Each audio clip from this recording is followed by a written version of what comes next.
I carried that old notebook with me through every battle, every storm, every mile between me and the man I used to be. It wasn't fancy, just a weathered journal with a torn spine and pages smudged with mud and ash. But to me, it was the one thing that still felt like home, even when the war had taken everything else. Inside, I wrote to her every single day. Some letters were short. A few were nothing more than a sentence. Others stretched into long, wandering monologues, written under candlelight or by the glow of a dying campfire, while my hands trembled from cold or grief, or the ache of not knowing if she was still out there. I never mailed a single one. Maybe I was afraid of what I'd find or what I wouldn't, but writing to her was how I survived. In the foxholes of France, the frozen hills of Luxembourg, the dense forests outside Bastogne, I kept that notebook close to my chest, like a second heartbeat. I didn't know if she was alive.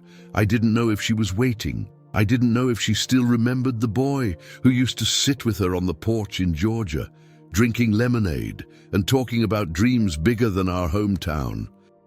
But I wrote. I wrote every day because in those words, I was still hers. She was quiet back then. Soft-spoken, always stitching something in her lap, eyes lowered, voice steady. Her name was Evelyn. Before I left for Europe, she gave me a white handkerchief and said, "If you ever have something to say, write it, even if I never get to read it." I remember that moment more clearly than any battle. The way the sun hit her face, the way my heart wanted to tell her so much more than my mouth could say. So I wrote. Through the noise of artillery, through the silence after death, I wrote to the girl who taught me how to feel something deeper than fear. I wrote because it was the only part of me the war couldn't take, and even if she never read a word, writing to her was how I loved in silence. If this story moves you the way it moved me to write it, leave a like and subscribe to the channel. It helps us keep telling stories that inspire, surprise, and stay with you. And now, get ready, because what comes next changes everything.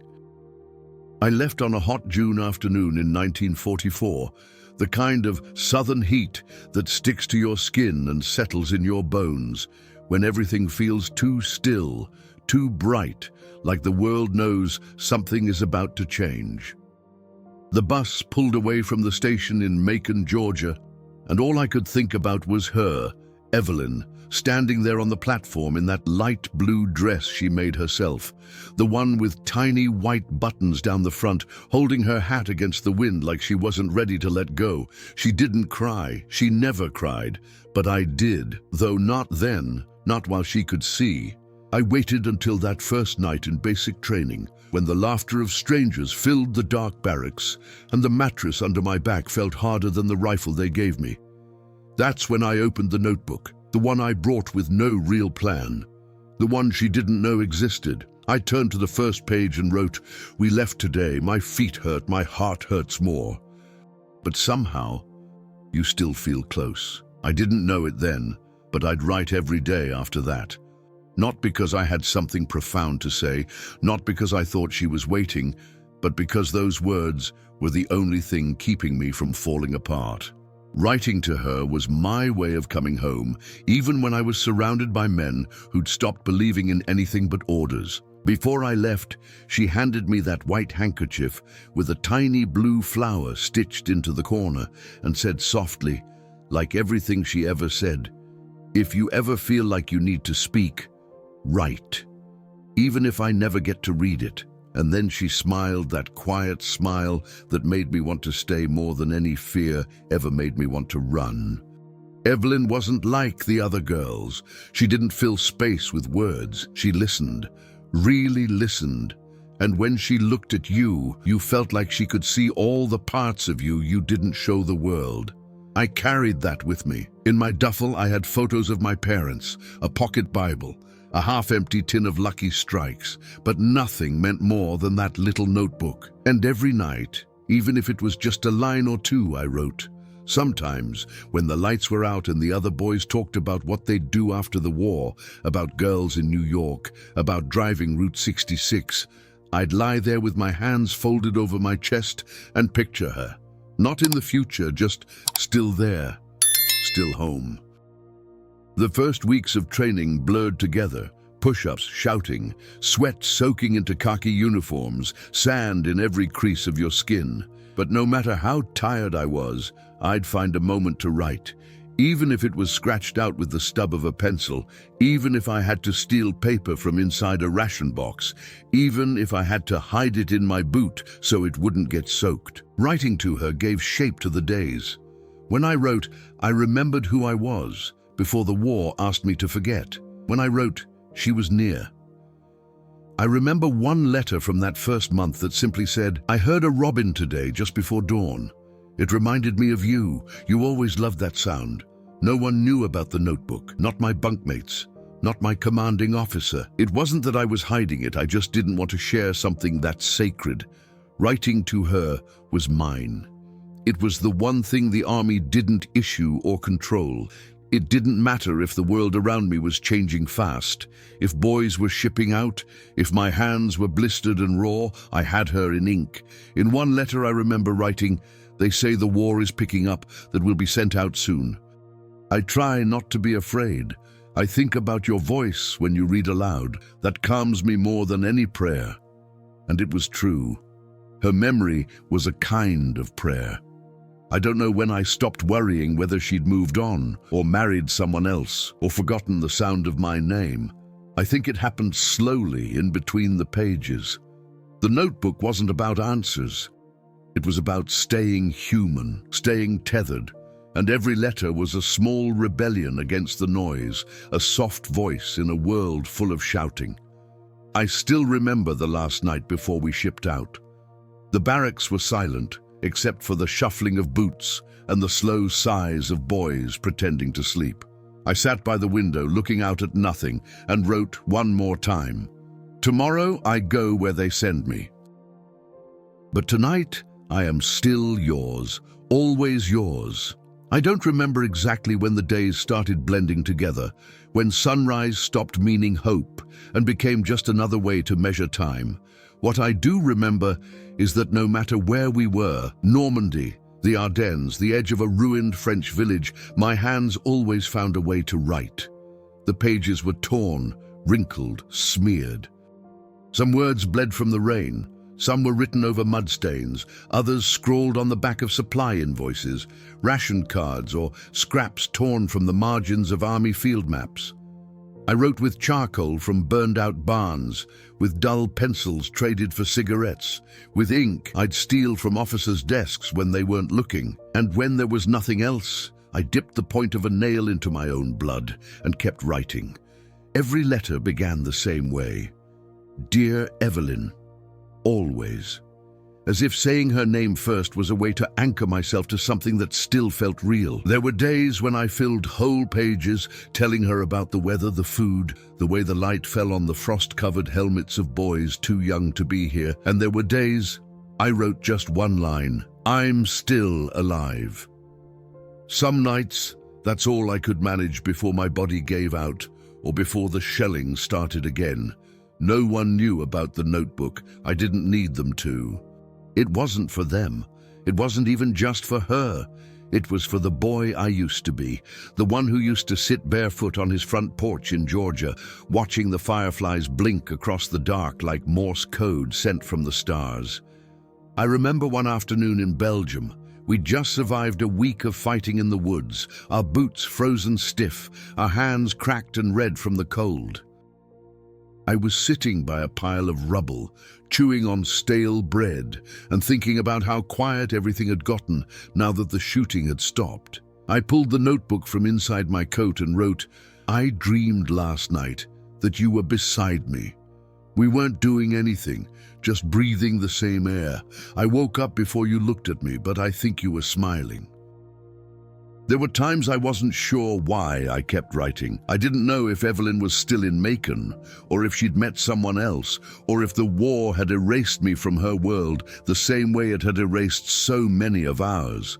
But I never stopped. Writing to her was my way of staying soft in a place that wanted to harden me.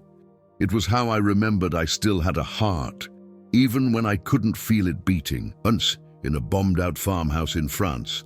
I crouched under what was left of a kitchen table, watching the candlelight flicker across cracked tiles, and wrote, "They tell us the war might be ending soon, but no one says what happens after. How do you come home to a world that kept turning without you?" I didn't know. None of us knew. The guys around me talked about baseball, hot dogs, jukeboxes. They tried to make plans for after, but I could hear the uncertainty in their voices. I didn't make plans. I just kept writing. Sometimes a letter was all I needed to survive a day. Sometimes it was all I had. I remember once, after a long march, we were huddled near a stone wall waiting for word to move. I pulled the notebook from under my shirt. It was always warm from my body, and one of the younger soldiers, Private Jenkins, glanced over and asked what I kept writing all the time. I looked at him and said, "That's where she lives." He didn't ask again. It was strange in a way, how something so simple, a notebook, a name, a ritual, could keep me grounded when everything else was built to fall apart. Men around me died without last words. Some cried out for their mothers. Some didn't say anything at all. But I had Evelyn. Not her voice, not her letters, just her name and the belief that somewhere she still existed. Even if she never read a word, writing gave me a place to put all the things war had no room for: tenderness, longing, doubt, dreams. It gave me a language beyond the commands and explosions. It gave me silence when the world was screaming. And when my hands shook too much to write, I whispered to her instead. Not out loud, not enough for anyone to hear. Just inside me, where her name had taken root. "Dear Evelyn," I'd say in my mind again and again, "I'm still here. I'm still yours." As the months wore on, the war didn't just wear down our bodies. It began to wear down memory itself. Names faded. Voices dulled, faces blurred into one another under helmets and dirt.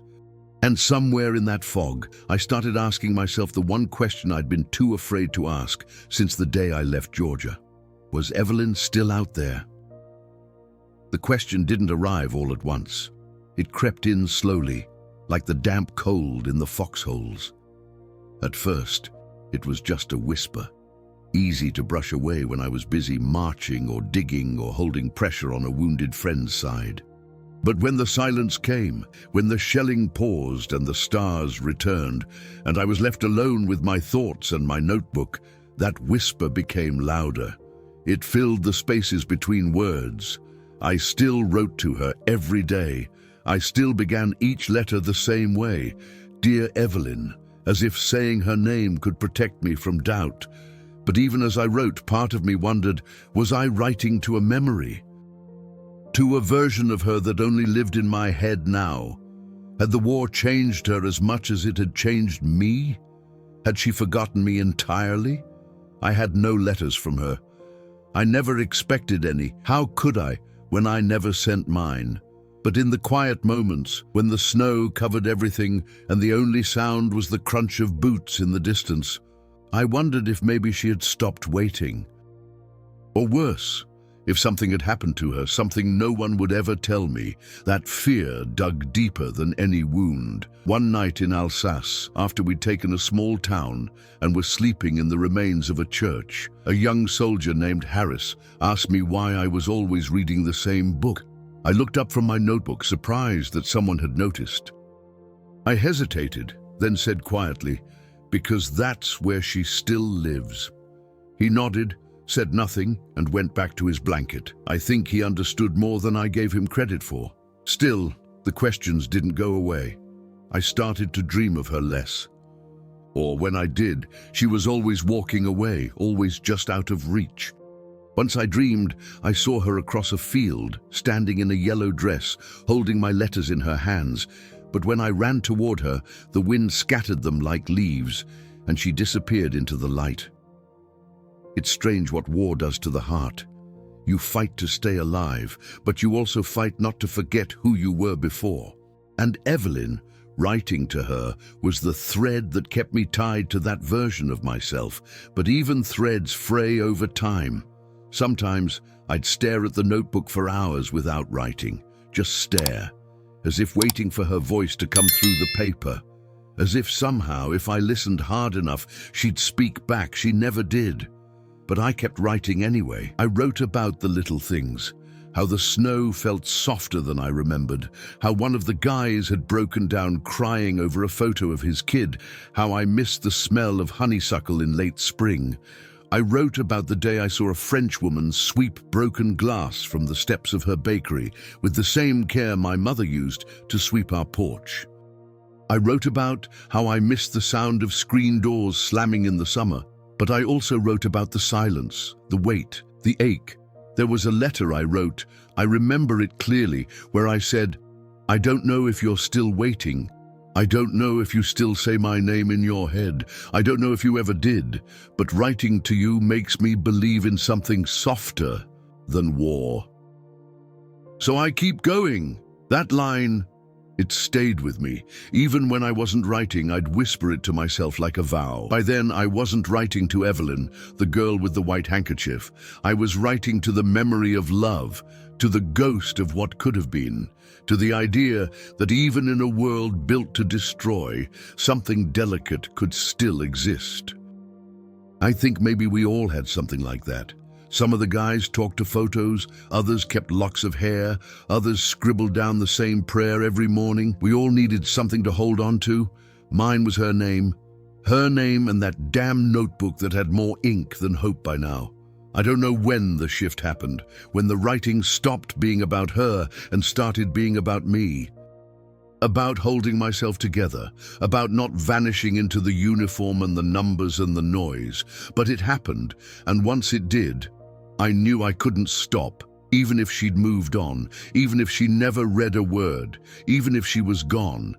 Because as long as I kept writing, I was still human. As long as I kept writing, I was still alive. I came home in the spring of 1946. Georgia was warm again, and the air smelled like turned soil and rain. Trees were budding, women were sweeping porches, and children who didn't know the war existed were chasing each other through alleyways that hadn't changed. On the surface, everything looked familiar. But the longer I walked those streets, the more I realized that home had kept breathing without me, and I wasn't sure I remembered how to breathe with it. I was thinner than before. My skin felt stretched too tight across my bones, and I walked with a slow, cautious rhythm, like someone still waiting for the next command. People looked at me with quiet eyes, like they weren't sure whether to say welcome or I'm sorry. I carried only a duffel bag and the notebook, the same notebook that had traveled with me across oceans and battlefields and back again. I'd wrapped it in a piece of cloth from an old uniform shirt. The pages were worn soft from turning, stained with sweat and ash and tears, but intact. That notebook had kept me alive word by word, and now it was all I had to offer. I didn't know if she still lived there. I hadn't written. I hadn't called. I hadn't dared. I told myself that if she was gone, I'd just keep walking. I wouldn't knock. I wouldn't ask. But as I stepped onto the front porch of the same little white house on the corner of Peach Street, my hands didn't listen to my logic. They raised themselves to the screen door and knocked once, soft, unsure.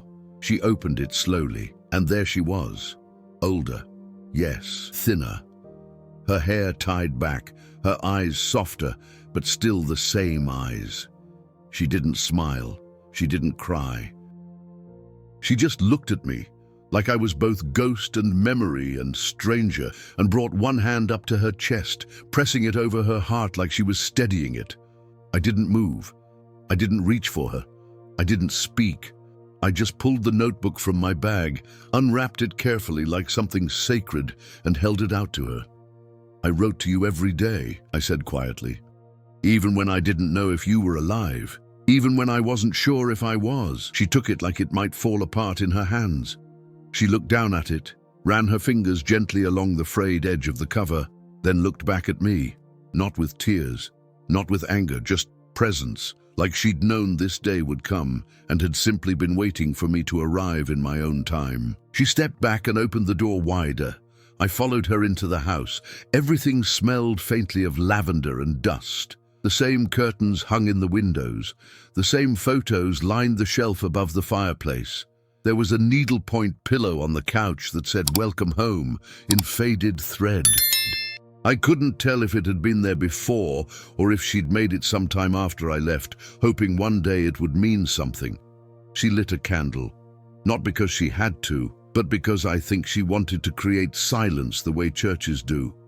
And then she sat, opened the notebook to the first page, didn't ask what she would find, didn't ask why I never sent them, didn't ask anything at all. Just read, and I watched her. Her face in the flicker of the candlelight, the way her fingers held the fragile edges of each page, the way her lips moved slightly as she read the words I'd carried inside me through every horror and every silence. For the first time in years, I felt like I was breathing in rhythm with someone else. We didn't speak that night. We didn't need to. Everything I'd ever wanted to say had already been said, across oceans, across death, across pages that waited patiently to be heard.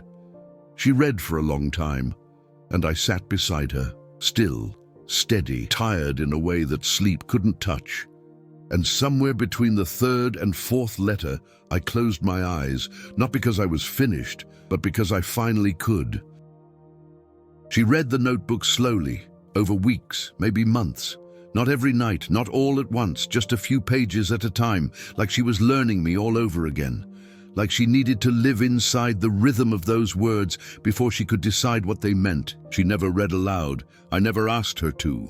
She never said what she thought of certain passages, the ones where I confessed my doubt, where I admitted I didn't know if she'd still be there, where I wondered if I was writing to a memory or to a future that would never come. And maybe she didn't need to say anything, because she answered in the only way that felt true to who she'd always been. One letter. Just one. Written in her neat, steady hand on simple paper, folded once and left in my coat pocket one quiet morning while she made coffee in the kitchen like nothing had changed. Inside, it said, "Now I know I was loved, even when everything in me doubted it." That was all. I didn't write back. Not because I didn't want to, but because I didn't need to. Her words filled something in me that had been hollow for years, not just during the war, but even before. She had always been the one who saw me clearly, and somehow, even through silence, even across years of absence, she'd seen me again. We never married. There was no need. What we shared didn't ask for vows. We had built something in letters that didn't need rings or church bells to make it whole. We had known each other in the truest way people can, through longing, through memory, through the act of reaching out, even when the world told us to let go. We stayed close, not in the way that stories usually end, but in letters, in birthdays remembered, in postcards from places we knew the other would appreciate. Sometimes I'd send her a note just saying I'd heard a song that made me think of her. She'd send back a pressed flower from her garden. The notebook now rests in a wooden box in my closet, wrapped in that same piece of uniform cloth, right beside the white handkerchief she gave me before I left. The stitching has faded. The fabric is yellowing, but when I hold it, I still feel everything it carried: fear, hope, longing, and the quiet persistence of love that never asked for anything in return. I haven't opened it in years. I don't need to, because every line I wrote, I carry with me, not as regret, not as sorrow, but as proof that even in a world designed to make us forget, some things endure. Writing to her saved me, and in the end, that was enough. If this story stayed with you like it stayed with me, leave a comment and subscribe.